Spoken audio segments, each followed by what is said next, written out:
স্বপ্নের ব্যাপারে আমরা 10টি পয়েন্টে কথা উপস্থাপন করবার চেষ্টা করব। সেগুলো হচ্ছে, প্রথমে আমরা জানবো স্বপ্নের গুরুত্ব ও তাৎপর্যের ব্যাপারে, তারপর জানবো স্বপ্নের প্রকারভেদ, ভালো স্বপ্ন দেখলে করণীয়, খারাপ স্বপ্ন দেখলে করণীয়, তারপর কোন ধরনের স্বপ্নের ব্যাখ্যা প্রয়োজন এবং কোন স্বপ্নের ব্যাখ্যা প্রয়োজন নেই, সত্য স্বপ্নের আলামত অথবা কিভাবে বুঝবো যে আমার স্বপ্নটা অর্থবহ কিনা, স্বপ্নের ব্যাপারে কিছু ইসলামী দিক নির্দেশনা, স্বপ্নে আল্লাহ রাসূল সাল্লাল্লাহু আলাইহি সাল্লামকে দেখা প্রসঙ্গে, যুগে যুগে স্বপ্ন ব্যাখ্যায় কারা পারদর্শী ছিলেন, এবং সবশেষে কোরআন সুন্নাহর আলোকে বিভিন্ন প্রতীক বা চিহ্নের দিকে খেয়াল রেখে স্বপ্নের ব্যাখ্যা।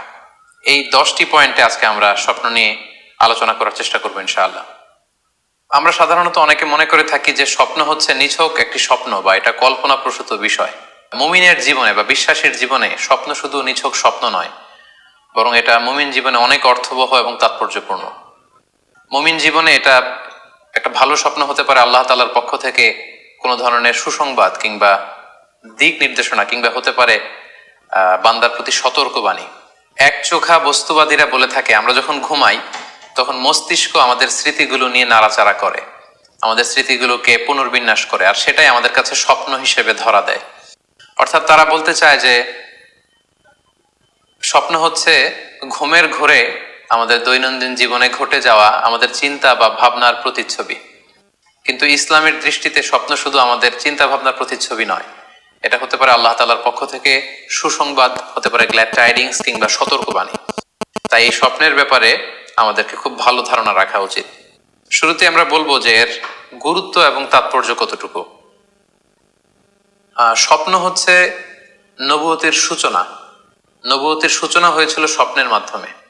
আল্লাহ রাসূল সাল্লাল্লাহু আলাইহি ওয়াসাল্লাম যখন নবী হিসেবে অফিসিয়ালি অ্যাসাইন্ড হন, তার আগে তিনি টানা 6 মাস স্বপ্ন দেখেছেন, যেটা সহিহ বুখারীতে এসেছে, আউয়ালু মা বুদিআ বিহি রাসূলুল্লাহ সাল্লাল্লাহু আলাইহি ওয়াসাল্লাম আর-রুইয়া আস-সাদিকা ফিন নাওম। রাসূল সাল্লাল্লাহু আলাইহি ওয়াসাল্লামের কাছে ওহী বা রেভেলেশনের সূচনা হয়েছিল স্বপ্নের মাধ্যমে। ফাকানা লা ইয়ারা রুইয়া ইল্লা জাআত মিসলা ফালাকিস সুবহি। আর রাতে স্বপ্নে রাসূল সাল্লাল্লাহু আলাইহি ওয়াসাল্লাম যা দেখতেন, দিনের বেলা সেটা প্রভাতের সূর্য কিরণের ন্যায় রাসূল সাল্লাল্লাহু আলাইহি ওয়াসাল্লামের কাছে সুস্পষ্ট হয়ে যেত। অর্থাৎ যা তিনি রাতে দেখতেন স্বপ্নে, দিনের বেলা সেটাই হুবহু ঘটে যেত। তো এই হাদিস থেকে আমরা বুঝতে পারি যে স্বপ্ন হচ্ছে ওহীর সূচনা, অর্থাৎ ওহীর সূচনাটা হয়েছিল স্বপ্নের মধ্য দিয়ে। পাশাপাশি আমরা জানি যে ইব্রাহিম আলাইহিস সালাম উনি স্বপ্নে দেখেছিলেন যে উনি ওনার কলিজার টুকরো সন্তান ইসমাঈল আলাইহিস সালামকে জবাই করছেন, যেটা সূরাতুস সাফফাতের 102 নম্বর আয়াতে আল্লাহ তাআলা আমাদেরকে বলছেন। ইব্রাহিম আলাইহিস সালাম বলেছিলেন, ইয়া বুনাইয়া ইন্নী আরা ফিল মানামি আন্নী আযবাহুক ফানজুর মাযা তারা। অর্থাৎ হে আমার সন্তান ইসমাইল, আমি স্বপ্নে দেখেছি যে আমি তোমাকে জবাই করছি, এখন তোমার অভিমত কি, তোমার অপিনিয়ন কি? সাইয়েদনা ইসমাঈল আলাইহিস সালাম বলেছিলেন, ইফআল মা তুমার সাতাজিদুনি ইনশাআল্লাহ মিনাস সাবিরিন। মানে বাবা, আপনি স্বপ্নে যা দেখেছেন আপনি সেটাই করেন, আপনি আমাকে ধৈর্যশীলদের অন্তর্ভুক্ত পাবেন। ছেলের এই মন্তব্য শুনে সাইয়েদনা ইব্রাহিম আলাইহিস সালাম একটা ধারালো ছুরি নিয়ে সাইয়েদনা ইসমাঈল আলাইহিস সালামকে শুইয়ে দিয়ে জবাই করতে শুরু করলেন। তো এই ঘটনা থেকে বোঝা যায় নবীদের স্বপ্ন এটা সাধারণ কোনো স্বপ্ন নয়, এটা ওহীর অন্তর্ভুক্ত। নবীদের স্বপ্ন যদি নিছক স্বপ্নই হতো, তাহলে একটা স্বপ্নের উপর ভিত্তি করে সাইয়েদনা ইব্রাহিম আলাইহিস সালাম ওনার সন্তানকে জবাই করার জন্য উদ্যত হতেন না। তার মানে বোঝা গেল নবীদের স্বপ্ন হচ্ছে এটা মিন ওয়াহিল্লাহ, এটা আল্লাহ তাআলার পক্ষ থেকে নবীদের প্রতি ওয়াহি। পাশাপাশি আল্লাহ রাসূল সাল্লাল্লাহু আলাইহি ওয়াসাল্লাম যখন মক্কার কাফিরদের দ্বারা অত্যাচারিত হয়ে মদিনায় হিজরত করেছিলেন, মদিনায় যাওয়ার প্রায় 6 বছর পরে 6ষ্ঠ হিজরিতে তিনি স্বপ্ন দেখলেন যে তিনি আবার মক্কায় ফিরে গিয়েছেন। সেখানে তিনি মসজিদুল হারামে প্রবেশ করেছেন এবং বাইতুল্লাহ শরীফ তিনি তাওয়াফ করছেন। তো এই স্বপ্ন দেখার পরে আল্লাহ রাসূল সাল্লাল্লাহু আলাইহি ওয়াসাল্লাম সাহাবাদেরকে নিয়ে উমরা করার জন্য মক্কায় রওনা হলেন। এটাই প্রমাণ করে যে স্বপ্ন যদি নবীদের জন্য নিছক স্বপ্ন হতো, তাহলে এই ঝুঁকি, এই রিস্ক আল্লাহ রাসূল সাল্লাল্লাহু আলাইহি ওয়াসাল্লাম নিতেন না।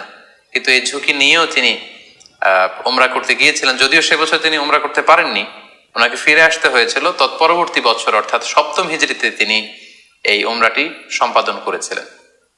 তো এই আয়াত এবং রাসূল সাল্লাল্লাহু আলাইহি ওয়াসাল্লামের এই ঘটনাকে কেন্দ্র করে বোঝা যায় স্বপ্ন শুধু নবীদের জন্য স্বপ্ন নয়, এটা ওহীর অন্তর্ভুক্ত। সূরাতুল ফাতহে আল্লাহ তাআলা ইরশাদ করছেন, লাকাদ সাদাকাল্লাহু রাসূলাহুর রুইয়া বিল হক লা তাদখুলুন্নাল মাসজিদাল হারামা ইনশাআল্লাহ, অর্থাৎ আল্লাহ তাআলা আপনার স্বপ্নকে হে নবী অবশ্যই সত্যায়ন করবেন এবং অচিরে ইনশাআল্লাহ আপনি মসজিদুল হারামে উমরা করার জন্য প্রবেশ করবেন। তাহলে প্রথমে আমরা জানলাম যে নবীদের কাছে ওহীর সূচনা, বিশেষ করে রাসূল সাল্লাল্লাহু আলাইহি ওয়াসাল্লামের কাছে ওহীর সূচনা হয়েছিল স্বপ্নের মধ্যে দিয়ে। এরপর আমরা জানলাম নবীদের স্বপ্ন নিছক স্বপ্ন নয়, এটা ওহীর অন্তর্ভুক্ত। এই পর্যায়ে আমরা জানবো যে বিশ্বাসীদের জন্য, যারা মুমিন, তাদের জন্য স্বপ্নের গুরুত্ব কতটুকু। সেক্ষেত্রে আমরা সহিহ বুখারীর একটা হাদিস উল্লেখ করতে পারি, যেখানে আল্লাহ রাসূল সাল্লাল্লাহু আলাইহি ওয়াসাল্লাম বলেছেন, লাম ইয়াবকা মিনান নবুওয়াতি ইল্লাল মুবাশশিরাত, অর্থাৎ নবুয়ত আর পৃথিবীতে নেই, নবী হওয়ার সুযোগ আর পৃথিবীতে নেই, নবুয়ত বন্ধ হয়ে গিয়েছে। কিন্তু আল্লাহ তাআলার পক্ষ থেকে মুবাশশিরাত কিন্তু বন্ধ হয়নি, মুবাশশিরাত আসবে। সাহাবা জিজ্ঞেস করলেন, ওমাল মুবাশশিরাত, হে আল্লাহর রাসূল মুবাশশিরাত কি? আল্লাহ রাসূল সাল্লাল্লাহু আলাইহি ওয়াসাল্লাম বললেন, আর রুইয়া আস-সালেহা, মুবাশশিরাত হচ্ছে সত্য স্বপ্ন। বিশ্বাসীরা যখন রাত্রিবেলা সত্য স্বপ্ন দেখবে, বিশ্বাসীদের জন্য সত্য স্বপ্ন বা সুন্দর স্বপ্ন নিছক স্বপ্ন নয়, এটা আল্লাহ তাআলার পক্ষ থেকে গ্ল্যাড টাইডিংস, সুসংবাদ হতে পারে অথবা সতর্ক করা হতে পারে। এমনকি আল্লাহ রাসূল সাল্লাল্লাহু আলাইহি সাল্লাম বলেছেন যে ভালো স্বপ্ন হচ্ছে নবুয়তির 46 ভাগের 1 ভাগ। সহিহ বুখারীতে এসেছে, আল্লাহর হাবিব সাল্লাল্লাহু আলাইহি ওয়াসাল্লাম ইরশাদ করেন, আর রুইয়া আস-সালিহা জুজউন মিন 46 জুজআন মিনান নুবুওয়া, অর্থাৎ ভালো স্বপ্ন বা সত্য স্বপ্ন নবুয়তির 46 ভাগের 1 ভাগ। Could you imagine that? কি করে একজন বিশ্বাসী স্বপ্ন নবুয়তির 46 ভাগের 1 ভাগ হতে পারে? তার মানে মুমিনের স্বপ্ন, একজন বিশ্বাসীর স্বপ্নকে আল্লাহ তাআলা অনেক বেশি গুরুত্ব দিয়েছেন। এটা শুধু স্বপ্ন নয়, এটা হতে পারে আল্লাহ তাআলার পক্ষ থেকে একটা গাইডেন্স, হতে পারে কোনো গ্ল্যাড টাইডিংস, সুসংবাদ, হতে পারে কোনো সতর্কতা বাণী। এজন্য এই স্বপ্নকে, বিশ্বাসীদের স্বপ্নকে আল্লাহ রাসূল সাল্লাল্লাহু আলাইহি ওয়াসাল্লাম নবুয়তির 46 ভাগের 1 ভাগ বলে উল্লেখ করেছেন।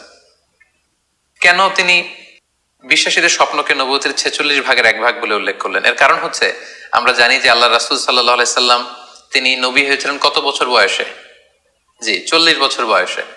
এবং তিনি পৃথিবী থেকে ইন্তেকাল করেছিলেন 63 বছর বয়সে, অর্থাৎ ওনার নবুয়তির পুরো ডিউরেশনটা ছিল 23 বছর। তাহলে নবুয়তির সময়সীমা ডিউরেশন ছিল 23 বছর। আর নবুয়তি প্রাপ্তির আগে তিনি টানা 6 মাস শুধু স্বপ্ন দেখতেন। তাহলে এই 6 মাসকে যদি আমরা 23 বছর দিয়ে 23 বছরের উপর ভাগ করি, তাহলে এটা 46 ভাগের 1 ভাগ হয়। এবং সে কারণে আল্লাহ রাসূল সাল্লাল্লাহু আলাইহি সাল্লাম সত্য স্বপ্নকে নবুয়তির 46 ভাগের 1 ভাগ বলে ঘোষণা করেছেন। এই পর্যায়ে আমরা জানবো স্বপ্নের প্রকার ভেদের ব্যাপারে। খুব সোজা সাপটা যদি বলতে হয়, তাহলে বলতে হবে যে স্বপ্ন হচ্ছে 3 প্রকার। একটা হচ্ছে আল্লাহ তাআলার পক্ষ থেকে, যেটা আল্লাহ দেখান। আরেকটি হচ্ছে শয়তানের পক্ষ থেকে, যেটি শয়তান মানুষকে দেখায়।